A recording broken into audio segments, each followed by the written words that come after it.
the Infusionsoft connection. The first thing you'll want to do is head over to your connections area, and then you'll need to enable the Infusionsoft connection. Now there's 4 things that you need to do to get things started, and the first is to grab your API key, then your application name, and then if you'd like the bids to be stored inside of ResponsiBid, or the bids from ResponsiBid to be stored inside of Infusionsoft rather, then you'll need to get the custom field names for the available services and the custom field name for the selected services. And these are custom fields because you'll be creating them inside of Infusionsoft. I'm going to show you how to do that, but before I do, first let's head over and figure out how to get your app name.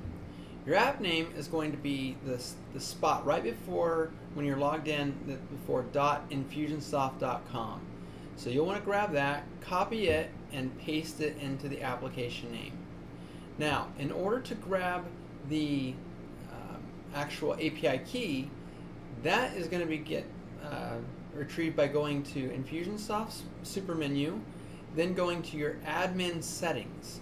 When you get to the admin settings, you'll need to go to your application, and then you'll simply scroll down, copy your encrypted key there, and once you have that, then you can head back over to ResponsiBid and paste it in. So now that you've got these 2 items, your application name and your API key, the next thing you'll need to do is go and get your custom field names, or create your custom field names and then get their API names. The way you'll do that is go back over into Infusionsoft, and this time you're going to go into the general area of the same settings area inside your admin settings, and you'll set up a custom field for the contact. So you click go, it'll take you to this area where you'll be able to add a field that you can either create a tab, a header, or a field. And if you create a tab or a header, those will be inside of the customer profiles in Infusionsoft, and then you can place the field by just kind of navigating it around. But let's go ahead and create a field now, and we'll call this field bids received.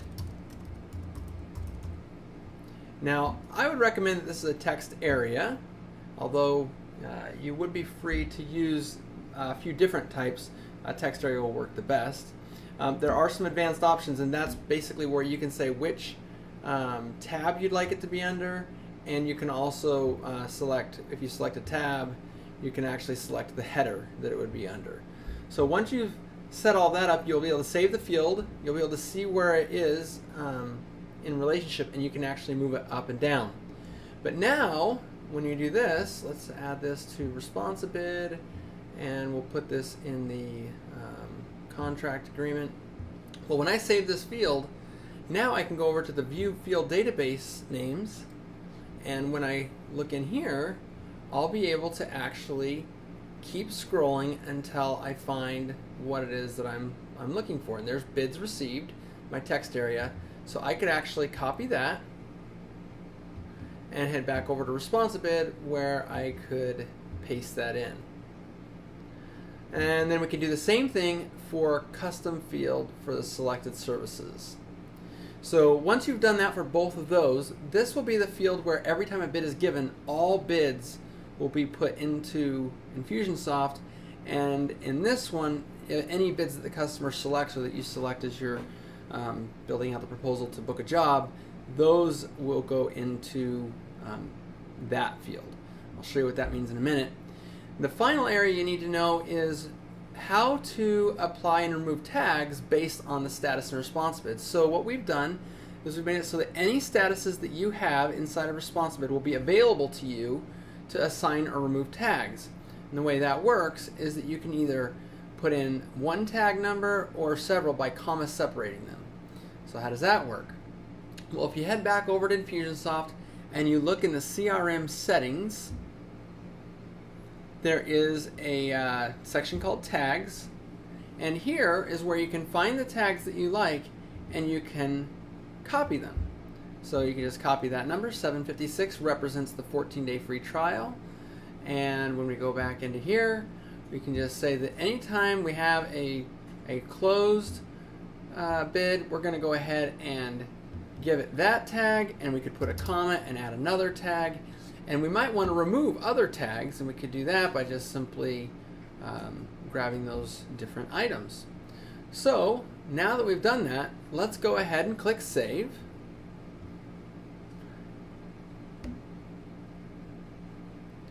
And we're ready to go ahead and give it a shot. So let's go run a quote and see what happens.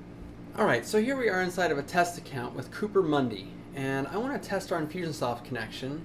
And the first thing you know is that an Infusionsoft connection is triggered every time that a quote is saved or significantly changed in any way.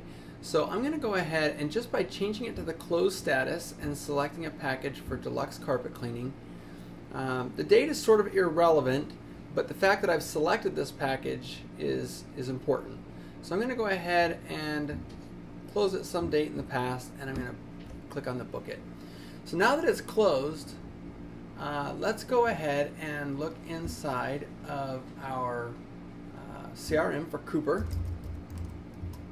And there's Cooper Mundy right there. And we can see that not only did he get sent over into our account here, but it also applied the 14-day free trial tag. Now, I had some other tags set up, so when it was in the open status and I'd made a change, it had also applied active. But here's the other thing I did. I set it up so that I could remove, when I declined the bid, I could actually remove the tag 14-day free trial. So guess what? When I refresh this page and I look at it again, you'll notice that that tag has been removed. And a couple more things to point out is that in the ResponsiBid area, we had created these bids received and selected bids area. So you can see that the dryer vent and the carpet cleaning quotes that were given are all found here, and in Infusionsoft you can actually drag these to be bigger to see them, but they can become fields for you to reference via the API or anything else you'd like later. But you can see that this is the bid that was actually selected. So if one of the dryer vent ones had been added as well, that would be in this box here. One more thing to note is that there are person notes in here, and you'll notice that when I go back to ResponsiBid, there are no notes here, but that's really just a function of the fact that when I set up this connection, I didn't select the option to be able to merge the notes, and I'll explain why here in just a second. So when you get into the connections, you'll see that in the Infusionsoft connection there is an ability to sync contact notes to Infusionsoft. There is a problem with this in our opinion, and that is it's not really a perfect science. That if you have notes inside of for example, Cooper Mundy, and you had already added notes here inside of Infusionsoft, when we sync, it's going to obliterate your notes. It doesn't just keep adding the same notes over and over and over, and there's no way for the API to really tell what was there before and what I'm adding to it and what matches up, so don't duplicate or anything like that. So if it makes sense to you to merge your notes from ResponsiBid over into Infusionsoft, then you'll want to check that and save it. And the other cool thing is that you can notice that when those notes go here, it will just always be in sync with whatever ResponsiBid says. Now, the downside is if you add anything over into Infusionsoft, then save that customer again inside of ResponsiBid, then that'll happen. The other thing I just want to point out is that here is where I have the closed tag applying, the closed status is applying tag 756, that's the 14-day free trial, and the decline tag, of course, removes it. So when I decline the job, it removes the tag. So hopefully that's extremely useful for you.